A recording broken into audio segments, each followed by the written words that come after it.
இவருடைய திருமணத்துல பல்வேறுபட்ட சீடர்கள் இருப்பாங்க. பல்வேறுபட்ட சீடர்கள் இருக்கும்போது அது என்ன சொல்லுவாங்க, 3 வகையிலே சொல்லுவாங்க இல்லையா? பக்குவம்.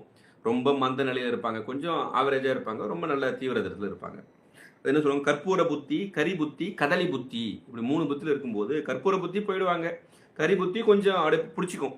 இந்த கதலி புத்தியில இருக்கக்கூடிய ஒரு மாணவன் இருந்தானா, அவன பார்த்து உமாபதி சிவம் என்ன சொன்னாராம், "நீ என்ன பண்ற? ரொம்ப ரொம்ப என்ன அசமந்து மாரி இருக்கிற, அசமந்து மாரி இருக்கிற" இன்னைக்கும் சொல்லுவாங்க இல்லையா? ரொம்ப அசமந்த குணத்துல இருக்கிறப்பா நீ. நீ என்ன பண்ணு, பாடம் உனக்கு சொன்னா புரியாது. ஒவ்வொரு பாடம் முடிச்ச பிறகும் என்ன பண்றது, ஒரு தட்டுல உளுந்து வச்சுக்கப்பா.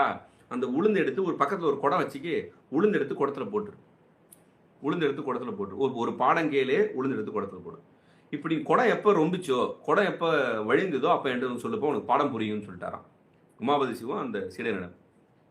அதே போலயே அந்த மாணவன் அது மாரி செய்கிறாரு. செஞ்ச உடனே குடமே ஒரு ஒரு குறிப்பிட்ட நாள்ல அந்த குடம் ரொம்பிடுச்சு. இப்ப குடம் நிரம்பிய நாள்ல உண்மையிலேயே பாடம் புரிந்தது. என்னன்னா, எத ஒரு செயலுமே நம்முடைய கான்சன்ட்ரேஷன்னு சொல்றோம் இல்லையா? அந்த ஒரு உன்னிப்போட இன்னைக்கு நம்ம வந்து ஒரு பாடம் நடத்துறோம் அப்படின்னு சொன்னா, ஒரு வினாவிடை பகுதி அமைக்கிறோம் அப்படின்னு சொன்னா, வினாவிடையில எந்த வினாவுக்கு இந்த பதில் அப்படியே ஓடி, ஓடி, ஓடி, ஓடி சில பேர் சொல்றாங்க, சில நண்பர்கள்லாம். நீங்க கேட்ட வினாவுக்கு எந்த இடத்துல சொல்றீங்களோ அத மட்டும் கேட்டுப்போங்க. மத்த இடத்துல அப்படியே ஸ்கிப் பண்ணிட்டு போயிடுவோம் அப்படின்னு சொல்றோம் இல்லையா? அப்ப எப்படின்னா, அந்த இடத்துக்கு மட்டும் நம்ம உன்னிப்பா கேட்கிறோம்ல. இந்த கான்சன்ட்ரேஷன்.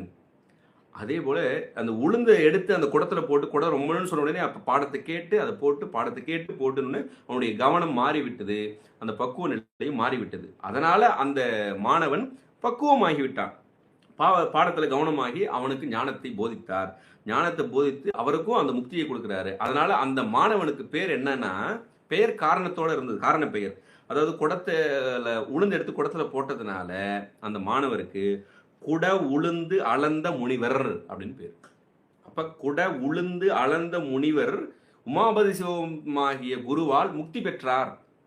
அப்ப எப்படி கத கதலி புத்தில இருக்கக்கூடிய ஒரு மாணவரையும் முனிவராக்கி முக்தியை கொடுத்தவர் நம்முடைய உமாபதி சிவம். அப்படிப்பட்ட பெருமை உடையவர். இதெல்லாம் நம்ம தெரிந்து கொள்ளணும். அப்ப குட உளுந்து அளந்த முனிவராகி யாரு, அந்த கதலி புத்தில இருந்த மாணவருக்கு முக்தி கொடுத்திருக்கிறார் உமாபதி சிவம்.